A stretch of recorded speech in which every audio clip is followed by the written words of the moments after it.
I got used to the balance, roof down on the door, and I put my foot down through Hattons.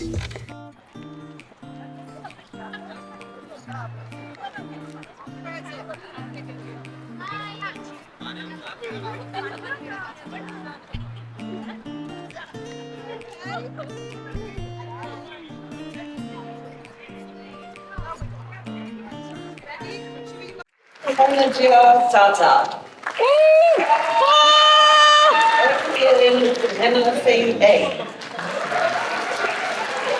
Okay, in. Festus Ezekbe.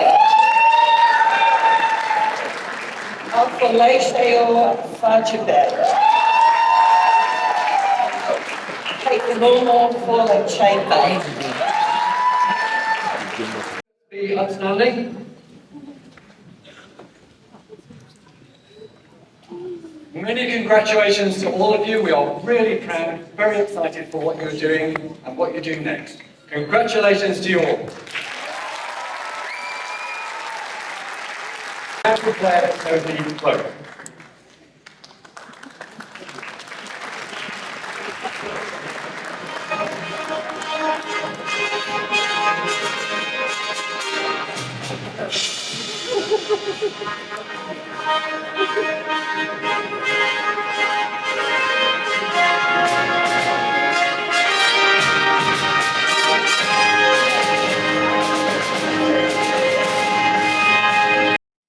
Morning, everyone. Hope you're doing okay. I'm currently in Manchester attending a master's graduation ceremony for my husband's brother slash family friend. Well, anyway, that's what I'm up to today, and I'm almost sure I've introduced this video. I'm not sure what else we'll be getting up to. Probably just get something to eat to celebrate, and then maybe a bit of Costco shopping to get African food, and then we'll head back home. So it should be a good day, not too stressful. I need time to sit and do a rant, but I'm not sure this is the right time just because my husband and his bro will be coming into the car soon, and I don't want to stop halfway and then start again. But I can't see them anywhere here because the graduate is taking pictures, so I'm guessing I might be able to get away with it. Basically, my rant is about the day I had at work yesterday. It was one of the worst days I've ever experienced being a doctor in my life. Like, I struggled yesterday. So basically, I got to work. I was supposed to work from 8 o'clock. My work bestie wasn't supposed to even be working at all. She was supposed to, because she worked over the weekend, almost 7 days straight last week. So I got to work and I saw her and I'm like, what are you doing at work? Apparently it was a locum shift and it was nice up until like 5, 6 when everything just started going haywire and everyone was rushing in. And the first thing she was telling me was there's a pediatric cardiac arrest, which is basically there's a child that's had a, how would I explain cardiac arrest in layman terms? That is almost dying, basically. And I'm like, that's not a very nice thing to hear first thing in the morning. I'm like, how old is the child? She said 2. I'm like, okay, hand over to me and go home. And then when I went to start looking at what's happening in the department, taking handover, I saw the name. So I went ahead, I was doing something else, seeing a new patient, and then why is it not focus? Come on, focus. Yeah. And then one of the registrars, like my senior colleagues, came to me and was like, we need your help, blah, blah, blah. I'm like, need my help with what? They say in resource. We need your help with interpretation. So I went in. And it was the worst thing ever. Like, the poor baby girl was dead already. Like, I just went in. I saw her mom on the floor and her dad sat on a chair and my heart broke. Like, I was holding myself back from crying because I'm like, I'm supposed to be here doing my job. I get that you are supposed to have empathy, but like I still need to do my job, so I need to be useful basically. So I sat with the mom and listened to the story, and the story broke my heart, honestly. So basically, there's this couple. This is the story I'm about to say. They have 3 kids, 7-year-old, 5-year-old, and a 2-year-old. Father came to the university. I think he started in August, and we're in what now? November. He started in August, and by early November, oh, I'll continue the story later. Peace out. My husband is here. Let me check him out.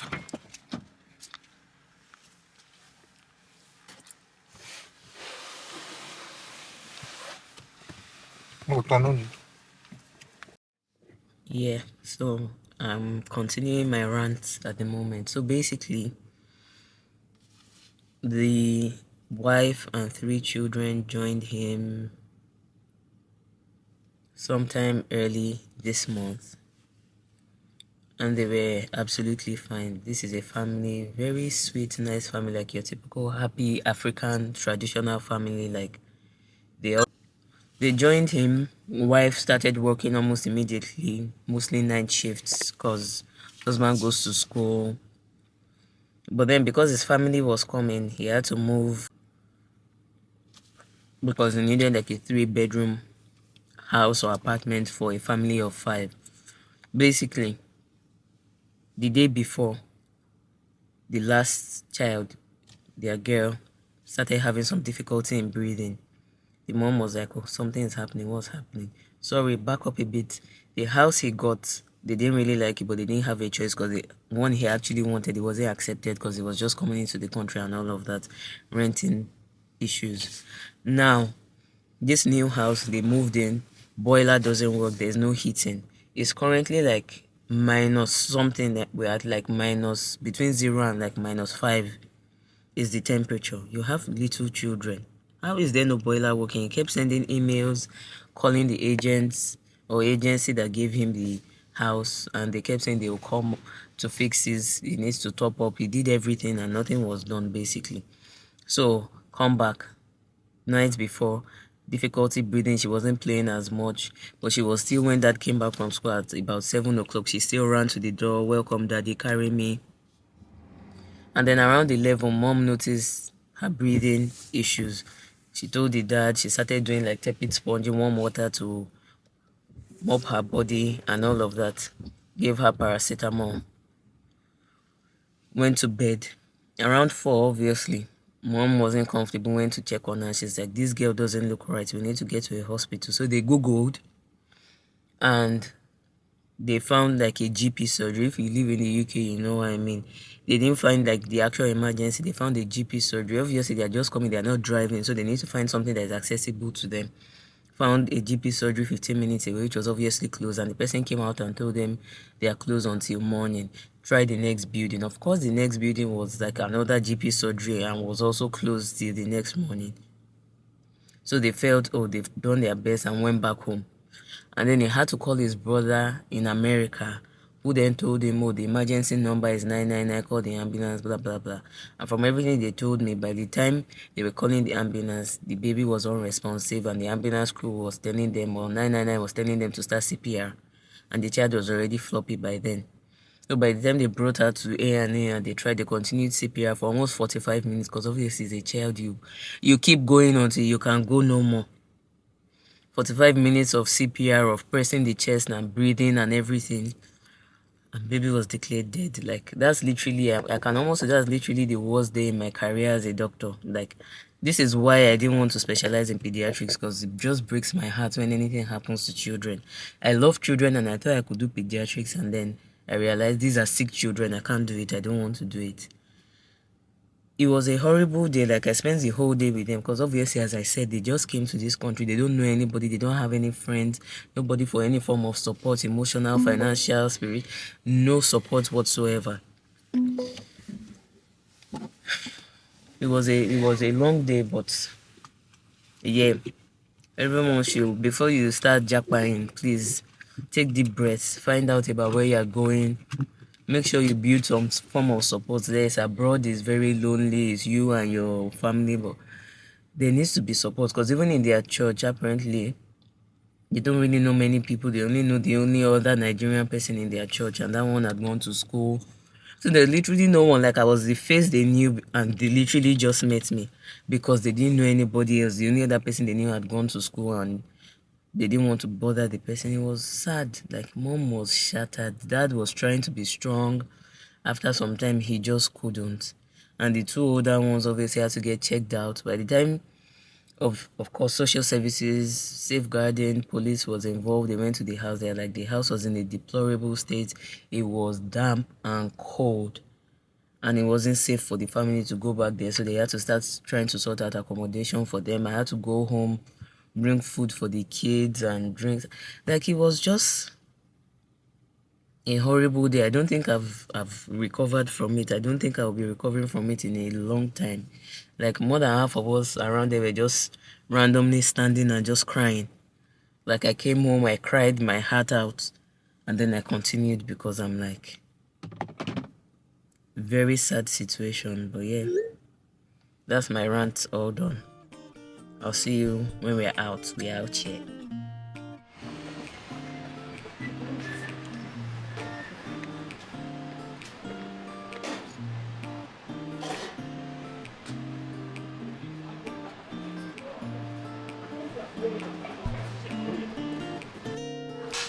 Sorry. No, come here. Our difference there with Jesus. As in the cold. Yeah. And then here. Oh, yeah. Oh, okay, yeah. One more. Yeah, something like that. You have to practice using. One day you will One like day. that. Yeah. Thank you. So This one, and this one. Then this one too will now join it. Then you say you'll now be doing it too. It is so difficult. My first trip at a Japanese restaurant. Let me show myself. Okay, now we are talking.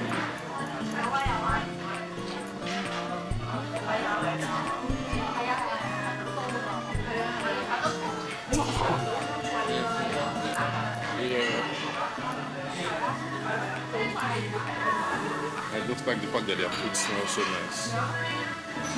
Yeah. Looks so nice. It's not going well.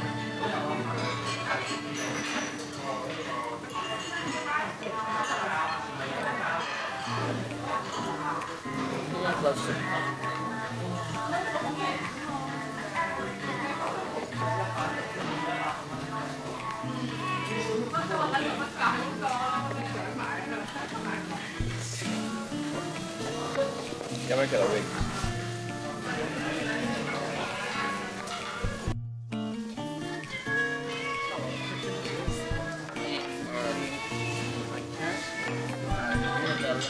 Plan everything in one place. So we'll do. Yeah. Michael, use your hand now.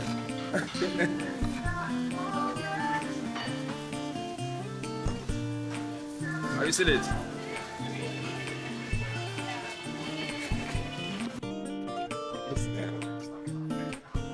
Where did you get it? Yeah, I'm just moving on vibes here. If it come, it come. If it not come, you try again. I said it will barrel.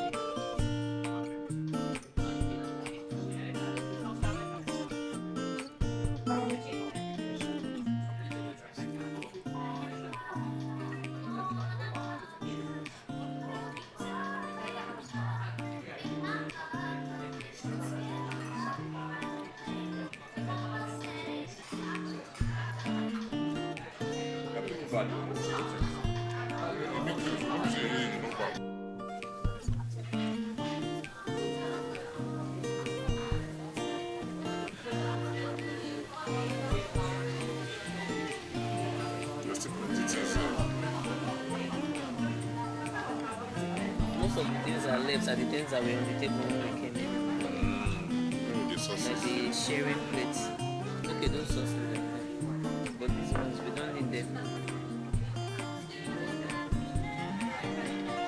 But if you don't keep them, then you want to keep your chopsticks.